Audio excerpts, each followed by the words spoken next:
Hello mga idol! Shoutout nga pala sa inyong lahat. Muling nagbabalik, RQY Graphic TV. Siya nga pala mga idol, ipagpatuloy natin ang ating episode 3. Ang tatalakay natin ngayon ay magkakat tayo ng vinyl sticker na para sa t-shirt. Ito ay Rubby Rice. Kung napapansin nyo ay ito yung ating sticker na vinyl. Ipaprint natin ito sa t-shirt.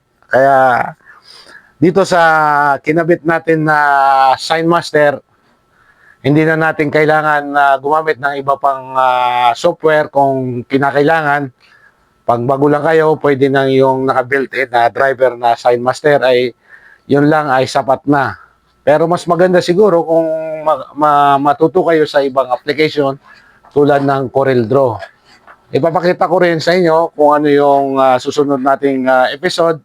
Magkakabit tayo ng CorelDRAW para kung sakali man na gusto niyo magdagdag ng software ay ang recommended ko sa inyo ang CorelDRAW at bibigyan ko rin kayo ng software na CorelDRAW ng libre.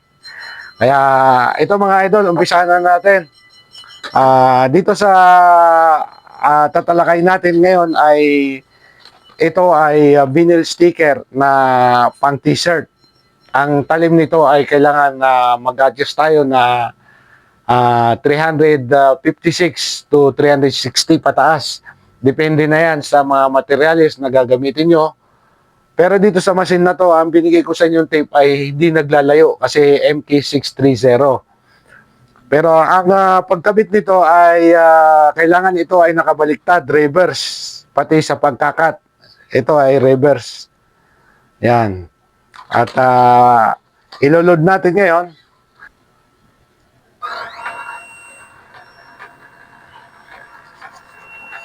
Yan mga idol. Ang sukat nito ay 19 inch. 19 inch. So isusukat lang natin ng ganyan. Ay papakita ko sa inyo kung paano natin iurong. Iurong natin itong isa. Igaganon lang natin yan mga idol. Pwede rin kayo mag-umpisa dito at pwede rin dito sa likod padaanin. Pero dahil ito ay pulupot na, ay ilalagay ko na lang dito na ako para hihilain nyo na lang sa ano. Tapos ang pag-align niyan mga idol ay kailangan diretso itong ano natin. Kahit dyan lang kayo sumipat kung hindi pantay dito sa harap. Yan, sisipatin natin. Yan. Pwede rin iurong ito. Dito natin ilagay. Yan. Tapos unahin natin ito. Ilalak natin ito. Itong ano natin, material natin ay 19 inch. So,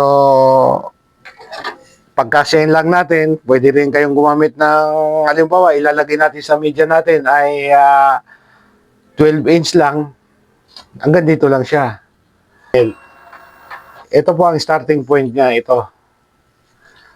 So, kung 12 inch ang ano natin ay 12 inch lang. Ito, 1 feet, 12 inch. So, dito lang siya ihinto. So, yun po ang ating gagawin. Ngayon, isisit natin ang ating dito sa panel na to ay makikita natin ang setting. Punta lang tayo sa menu. Ayan. Tapos, nakalagay yung force natin sa 215 kasi ginamit natin mga nakaraan sa vinyl na normal na vinyl, na adhesive vinyl. Nakasit siya sa normal 215. Pero ito ay makapal, 356 ang ating starting. Alam mo, 356. Yan.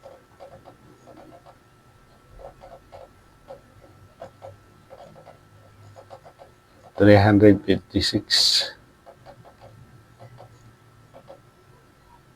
Mataas. Yan. Oh.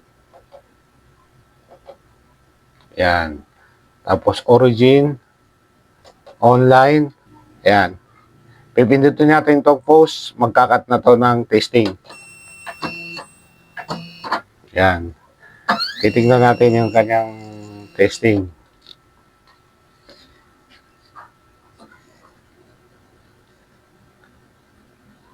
Nakat ba niya? Ayan mga idol. Ayun, perfect. So, ayan mga idol. Ano natin, 356. Ayan. Origin, online. Ayan. Ang starting point natin ay dito na tayo mag-start. Ayan. So, ang ikakat natin ay, ang estimate na ikakat ko ay 12 inch. Makikita natin yung first na project na magagawa ng ating Sign Master. Itong Sign Master na to ay, sa aking pananaw ay sapat na yan. Kung may cutter ka at may Sign Master ka, hindi mo na kailangan gumamit ng ibang software. Ngayon, kung bihasa ka na sa Sign Master na nakikita mo nakakagawa, cut and print, ay dagdagan mo yung kaalaman mo. Mag-aaral ka ng Corel Draw. Dahil ang Corel Draw, ay kumbaga dito sa Sign Master, pogi na, gwapo pa. So yun po ang tip ko sa inyo. Ang tip ko sa inyo ay kailangan din matuto kayo ng Corel Draw. Dahil ang Corel Draw ay marami kayong magagawa na freestyle sa Corel Draw. Bibigay muna ako ng konting pahapyaw kung paano mag-layout sa Sign Master. Okay.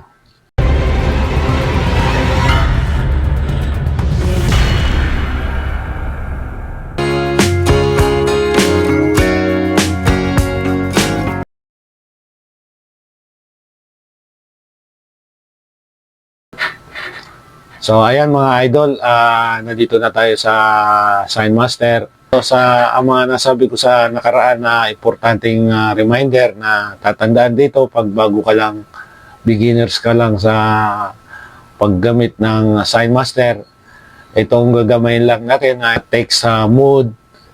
Dito naman yung pinaka-icon na object at saka dito sa icon na pang-contour. Ayan. Itong contour na yan, yung gamitin dito at saka ito.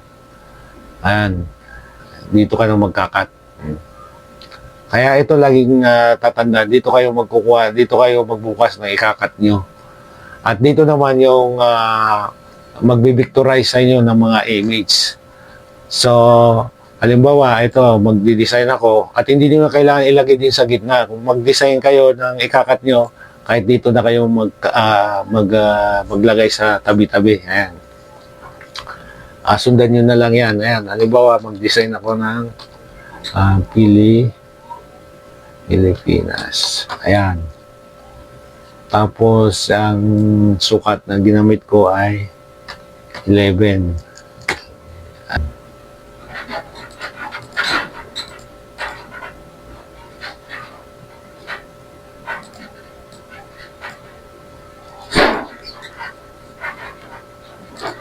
Ayan mga idol, halimbawa ito, naka 11 inch na yung ano niya, yung width niya. Tapos, gagamitan natin ng style ng phone. Ayan, mamili lang kayo ng mga phone na gusto nyo. Ayan. Halimbawa ito, mag-design ako ng ganyan. Tapos, ayan, gawin kong habang tinataasan nyo, makikita nyo dito na nagbabago yung sukat niyan. Halimbawa, ganyan. Ayan, mga idol. Tapos, kulayan ko. Ayan, kulay niyan. Actually, kahit hindi na kulayan yan, mga idol. Pero, para lang makita nyo kung ano yung kulay na gagawin ko. Diba yan, RTY. Tapos,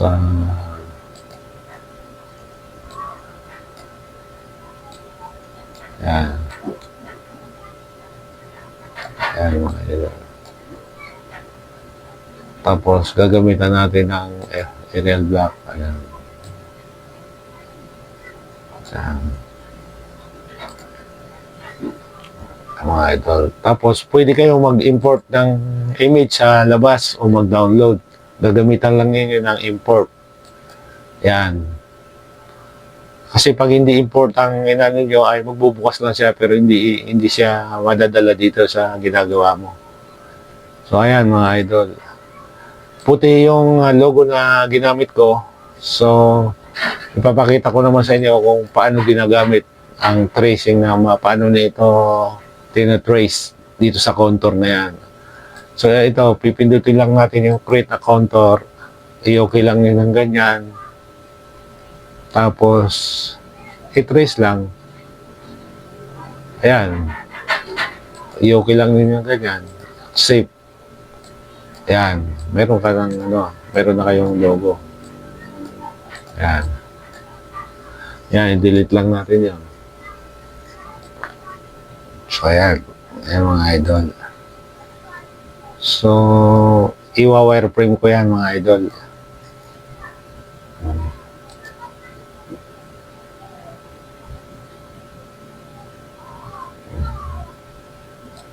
Lagyan mo natin. So, yan ang ikakat ko mga idol. So, bago natin ikat yan, ay dito tayo pupunta. Ayan, tandaan nyo. Kung mayroon na kayong ganyan, pagka na-type nyo na, ikakat nyo na, ay dito kayo pupunta. Ayan. Pag na-click nyo, nakikita nyo yung media width, yung lapad ng inyong material na ilalagay na sticker. So, ang ikinabit ko doon ay 19 inch. So, ang lapad naman ang gagamitin ko ay mga 12 inch lang yan, ay 11.94. Ayan. So, mga add tayo ng 3 inch o kaya 4 inch. So, pwede nating gawin itong 15 inch lang. Ayan, 15 inch lang. Tapos, yan, Pilipinas.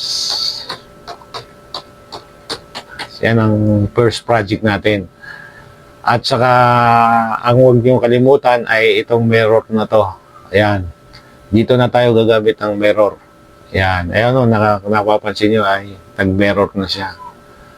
Tapos, ito ay laging naka-auto width para lalagyan niya ng box. Ayun yung box. Pag hindi siya naka-auto width, wala siyang box.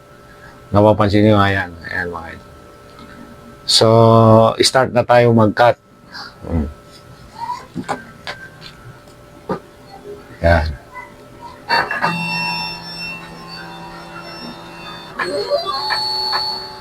So, ayan mga idol, mag-uumpisa na siya.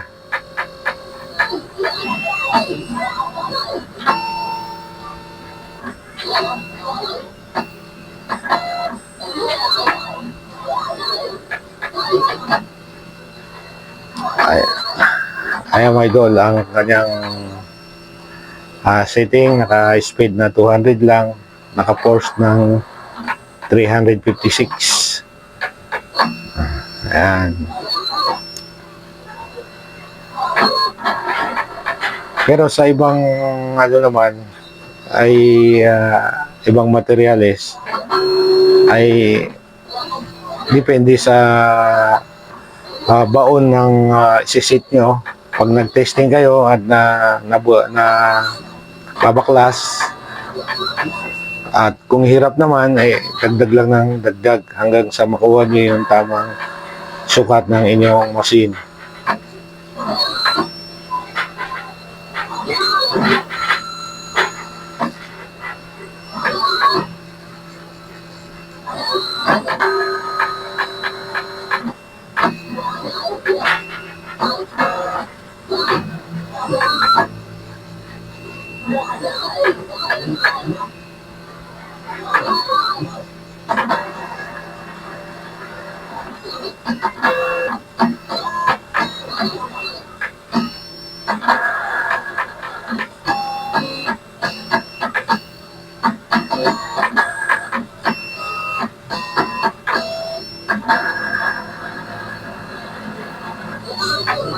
Pero base sa experience ko ay mas madaling magbaklas sa mga vinyl base sa mga ordinaryong sticker.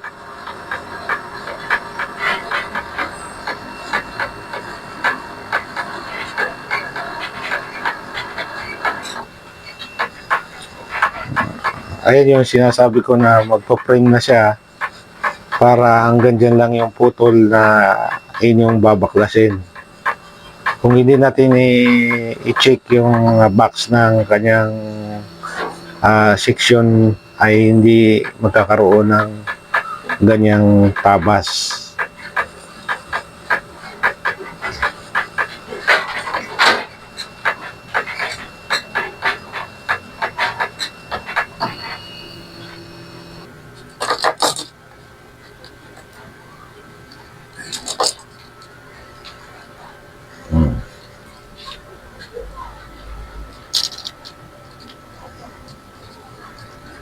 So, ganito lang pagbabaklas niyan mga idol. Pisan lang natin dito.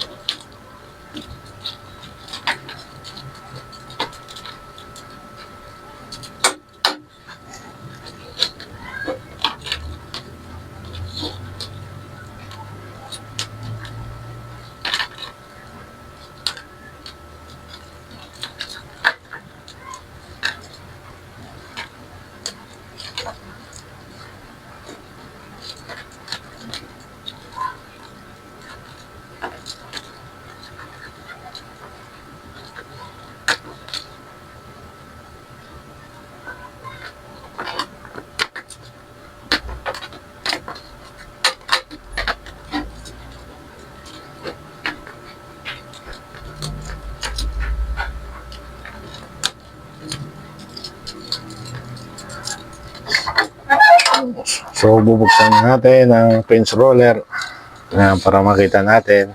Ayan.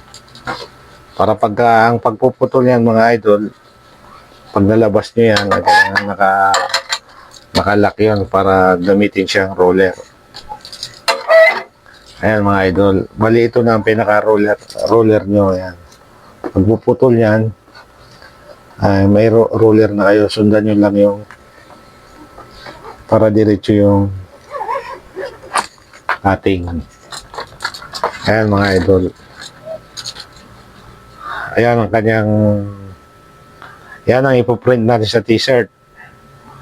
Ngayon, para makita nyo ang first project, matansya nyo ang kinagandahan ng rubberized na gawa sa cutter platter na daig pa ang seal screen dahil ito ay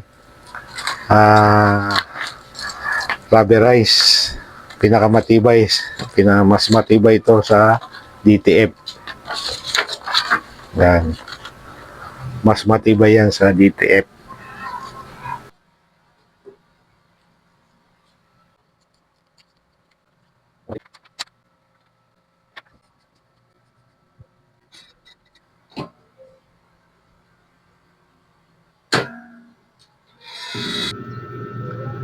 Hello mga idol, pagsamantalang dito muna nagtatapos ang ating episode 3 at kita-kita tayo sa episode 4. Ipagpatuloy natin ang ating sign master at tatalakay naman natin sa episode 4 kung paano mag-cut and print bago tayo mag-step 5 para sa Corel Draw. Kaya bago natin tapusin ang video na to, huwag niyong kalimutan i-like, share, and subscribe. Maraming salamat po sa panonood.